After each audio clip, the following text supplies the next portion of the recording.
जय हिंद दोस्तों, कैसे हैं आप सभी लोग। मैं हूं आप सभी लोगों का दोस्त संचित। और दोस्तों, आज की इस वीडियो में हम लोग बात करने वाले हैं निफ्टी एंड बैंक निफ्टी में कल आरबीआई पॉलिसी के दिन क्या मोमेंटम आ सकता है। क्योंकि एक्सपेक्टेशन मार्केट की भी है, एक्सपेक्टेशन आप लोगों की भी है कि आरबीआई किस तरीके से ये जो एक इन्फ्लेशन शॉक इस वक्त ओवरऑल चल रहा है, इसको काउंटर करने के लिए चीज़ें करने वाला है। क्या आरबीआई की तरफ से बयान जो है वो हमें देखने को मिलेंगे, और बहुत सारी चीज़ों की नज़र जो है कल आरबीआई की एमपीसी की जो मीटिंग है उसके ऊपर रहने वाले हैं। तो सब चीज़ें इस वीडियो में हम लोग डिस्कस करने वाले हैं, कल का प्लान डिस्कस करेंगे। दोस्तों, वीडियो शुरू करने से पहले चैनल को सब्सक्राइब कीजिएगा, बेल आइकन को दबाइएगा, और इस वीडियो का लाइक हम रखते हैं लगभग 1500 लाइक्स, जो कि आप पूरा कर ही देंगे।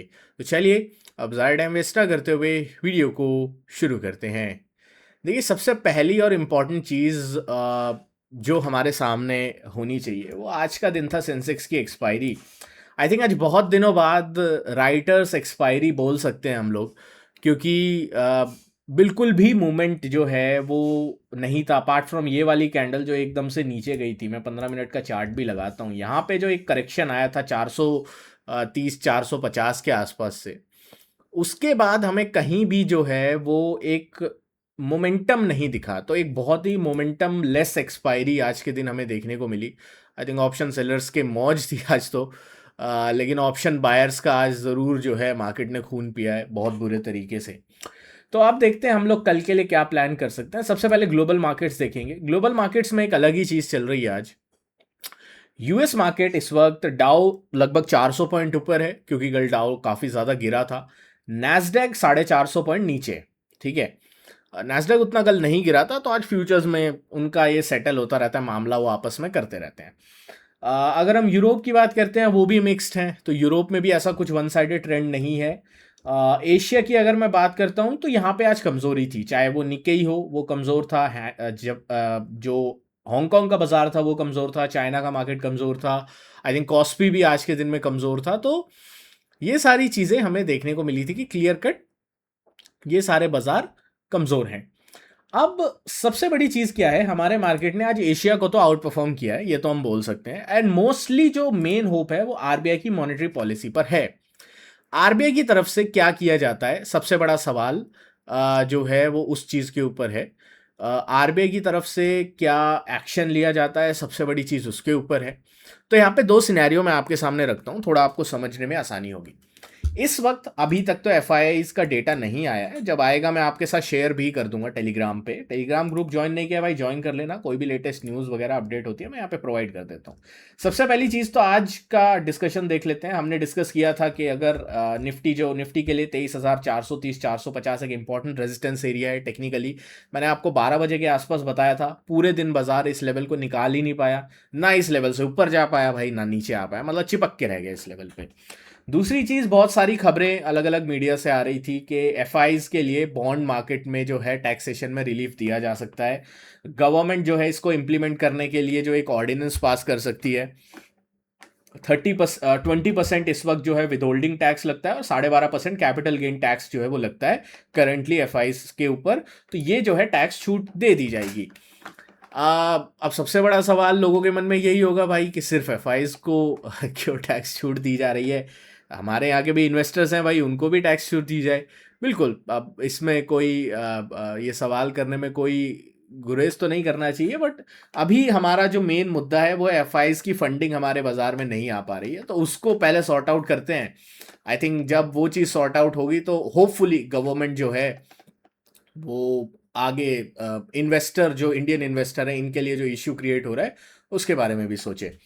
दूसरी चीज़, अगर हम बात करते हैं आरबीआई पॉलिसी की, देखो दो सिनेरियो सबसे पहले जो मैं बोल रहा था आपसे कि जितने शॉर्ट्स एफआईज ने भरे हुए हैं, मतलब अराउंड 2 लाख के आसपास शॉर्ट हैं एफआईज के पास। एफआईज ने जो है भयानक शॉर्ट पोजीशंस जो है वो क्रिएट करी हुई हैं। ऐसा लग रहा है जैसे एफआईज ये चाहते हैं कि आरबीआई कल जो है रेट हाइक करने वाला है। क्योंकि अगर रेट हाइक होगा, एक इनिशियल जंप जरूर आएगा, हो सकता है बैंक्स में एक इनिशियल जंप आए, बट उसके बाद प्रोबेबिलिटी ये है कि एफआईआईज के जो आरबीआई के एक रेट हाइक के साथ जो है वो सेकंड हाफ में एक अच्छी खासी प्रॉफिट बुकिंग आ जाए। तो जिस हिसाब से एफआईज की शॉर्ट पोजीशन है उस हिसाब से तो लग रहा है कि एफआईआईज जो है वो ये होप करके चल रहे हैं कि कल आरबीआई की तरफ से एक सरप्राइज रेट हाइक हो। अगर ऐसा नहीं होता है तो डेफिनेटली एफआईज के लिए थोड़ी दिक्कत हो सकती है। तो कल एफआईज का भी बोलता ना एक अग्नि परीक्षा, एक बहुत बड़ा दिन जहां पे बड़ी पोजीशन उनको देखनी पड़ेगी, उस हिसाब वाला दिन जो है वो रहने वाला है। तो देखते हैं एफआईज किस तरीके से क्या पूरा सिनेरियो जो है वो करते हैं, क्या पूरी चीज़ों को मेंटेन करते हैं। और उस हिसाब से फिर मार्केट की डायरेक्शन जो है वो डेफिनेटली बड़े मूवमेंट की तरफ in the next few days देखने को मिल सकती है।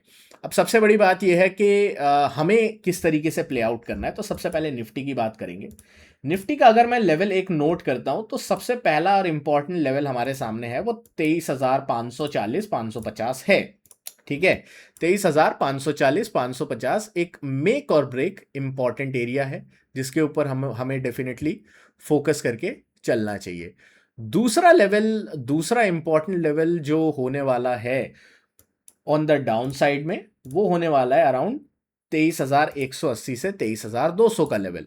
तो जब तक हम इस रेंज में हैं तब तक आपको यही चॉपीनेस, यही जो है वॉलेटिलिटी, यही बिना सर पैर के मूव, सिंपल भाषा में अगर मैं समझाऊं तो आपको मिलेंगे।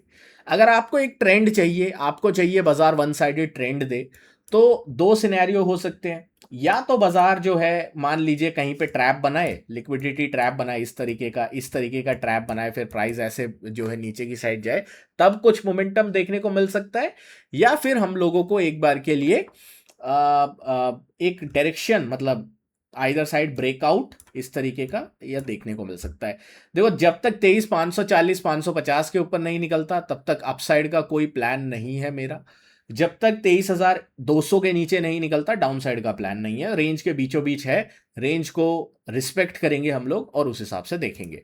बैंक निफ्टी की अगर मैं बात करता हूं तो बैंक निफ्टी कंपेरेटिवली बहुत ज्यादा स्ट्रांग है। ठीक है, काफ़ी अच्छा जो है बैंक निफ्टी इस वक्त कारोबार करता हुआ दिखाई दे रहा है। तो बैंक निफ्टी के लिए जो इम्पोर्टेंट लेवल रहेगा हमारे पास वो रहेगा सबसे पहले ये वाला, that is going to be 54,650-700 का लेवल। एक बड़ा रेजिस्टेंस है, बहुत इंपॉर्टेंट और क्रिटिकल रेजिस्टेंस है 54,650 और 700 का जोन।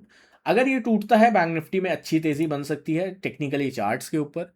अगर ऑन द डाउन साइड में 53,950 के नीचे बैंक निफ्टी ट्रेड करना स्टार्ट करता है तब हमें डाउन साइड की एक कमजोरी देखने को मिलेगी। तो जब तक बड़ी रेंज, आपको लग रहा होगा संचित भाई आज ब्रॉडर रेंज दे रहे हो आप, क्योंकि भाई कल आरबीआई पॉलिसी है, वॉलेटिलिटी रह सकती है।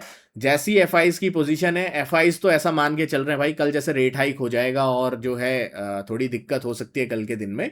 तो देखते हैं अब एफआईज सच होते हैं या फिर जो बुल्स हैं वो थोड़े सक्सीड होते हैं। तो इसके ऊपर डेफिनेटली हमें थोड़ा वॉच आउट करके चलना पड़ेगा। ठीक है, अब सबसे इंपॉर्टेंट चीज जो अपने को ध्यान में रखनी है वो सबसे ज़्यादा इंपॉर्टेंट रहेगी सेंसेक्स के लिए।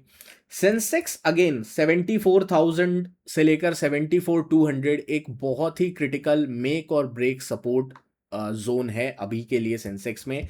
आज इसके नीचे खुला बट पहली कैंडल में सीधा इस सपोर्ट के ऊपर आया 74,200 के आसपास। उसके बाद पूरा दिन यही हवर करता रहा, मतलब इसी सपोर्ट के आसपास जो है हवर करता रहा। तो अगर 74,000 74,000 के नीचे ये ट्रेड करना स्टार्ट कर जाए तब हम लोगों को एक कमजोरी जो है वो देखने को मिल सकती है। तब जो है हम लोग मानेंगे कि थोड़ा इशू जो है वो क्रिएट हो सकता है सेंसेक्स के लिए। अदरवाइज अगेन सेंसेक्स जो है होल्ड करने की कोशिश कर सकता है। तो थोड़ा इसके ऊपर आपको ध्यान रखना होगा। 74,000 के नीचे सेंसेक्स जाता है तो 73,400 का लेवल देखने को मिल जाएगा। और अगर 74,000 के ऊपर सस्टेन करता है तो 75,000 तक की जगह मिल जाएगी। तो 73,500 ऑन द डाउन साइड में बड़ा support, 74,900 on the up side में इंपॉर्टेंट लेवल और इंपॉर्टेंट सपोर्ट दिखाई देता है। तो इसके ऊपर डेफिनेटली आप नजर रख के वॉच आउट करके चल सकते हैं। दोस्तों, आशा करता हूँ वीडियो आपको पसंद आई होगी। और एक और इम्पॉर्टेंट अपडेट, बहुत लोग क्रिप्टो मार्केट में थोड़ा परेशान है क्योंकि हायर लेवल से बहुत ज़्यादा एग्रेसिव सेलिंग हमें देखने को मिली है। तो मैं यही बोलूँगा भाई, जो लोग भी क्रिप्टो ग्रुप से जुड़े हुए थे उन लोगों को मैंने अपडेट किया था कि बड़े स्ट्रक्चर ब्रेकडाउन हो रहे हैं, बड़े डाउनफॉल की प्रोबेबिलिटी है। तो आप लोग जो है इस चीज़ के ऊपर जो है नज़र रख के चल सकते हैं, ठीक है? तो थोड़ा इसके ऊपर भी आपको ध्यान रखने की ज़रूरत है। बाकी आप अगर क्रिप्टो ग्रुप जॉइन करना चाहते हैं तो आपको सारी डिटेल्स हमारे जो जो हमारा मेन टेलीग्राम चैनल है यहाँ पे मिल जाएँगी, आप डेफ़िनिटली जॉइन कर सकते हैं। दोस्तों मिलता हूँ आपसे नेक्स्ट वीडियो में। Thank you so much for watching guys. जय हिंद, वंदे मातरम।